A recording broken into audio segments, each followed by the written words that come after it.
don't you? You silly, you, of course. Why, we've been engaged 3 months. 3 months? Yes, it will be exactly 3 months on Thursday. What?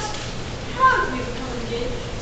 Well, ever since dear Uncle Jack told us that he had a younger brother who was very wicked and bad, you, of course, formed the chief topic of conversation for myself and Mr. Prism. And a man who is much talked about is always very attractive. I feel there must be something in him after all.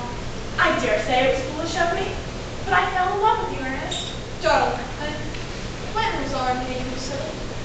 On the 14th of February last, worn out by your entire ignorance of my existence, I determined to end the matter one way or the other, and after a long struggle with myself, I decided to accept you. Under this old tree here. The next day, I bought this little ring with your name, and this is the bangle I promised you always to wear.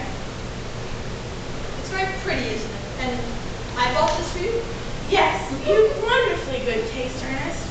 It's the excuse I've always given for your leading such a bad life. And this is the box in which I keep all your dear letters. Letters? But, my dear Cecily, I never wrote you any letters. You need hardly remind me of that, Ernest. I remember only too well that I was forced to write your letters for you. I wrote 3 times a week, and sometimes oftener. Oh, do let me see them, Cecily. Oh, no, I couldn't possibly. They would make you far too conceited. 3 you wrote to me after I had broken off our engagement are so beautiful and so badly spelled that even now I can hardly read them without crying a little. But was our engagement ever broken off? Of course it was. On the 22nd of last March. But, you know, I forgave you before the week was out. I dropped a little lane. Dear romantic boy.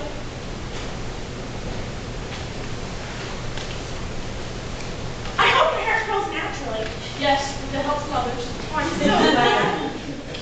You'll never break up our engagement again, Cecily? I don't think I could now that I've actually met you. Besides, of course, that is the question of your name. Yes, of course. You must not laugh at me, dear, but it had always been a foolish dream of mine, well, foolish and girlish, to love someone whose name was Earnest. I feel there's something in that name that inspires absolute confidence. I pity any poor married woman whose husband is not called Earnest. But, my dear Cecily, do you mean to say you could not love me if my name is not Earnest? But what other name would you have? Oh, any name, for instance. Algernon, maybe? But I don't like the name of Algernon. But my own, darling, loving little darling. Algernon is not such a bad name. After all, it is a very aristocratic name. And half of the chaps who make it into the bankruptcy court are named Algernon. But, my dear Cecily, if my name was Algernon, couldn't you love me? I might respect you, I might admire your character, but I feel I would not be able to give you my undivided attention. Cecily, your rector here, I suppose, is thoroughly experienced in the rites and passages of the church? Oh yes, Dr. Chasuble is a very learned man. He's never written a single book, so you can imagine how much he knows. I must see him at once in the most important christening.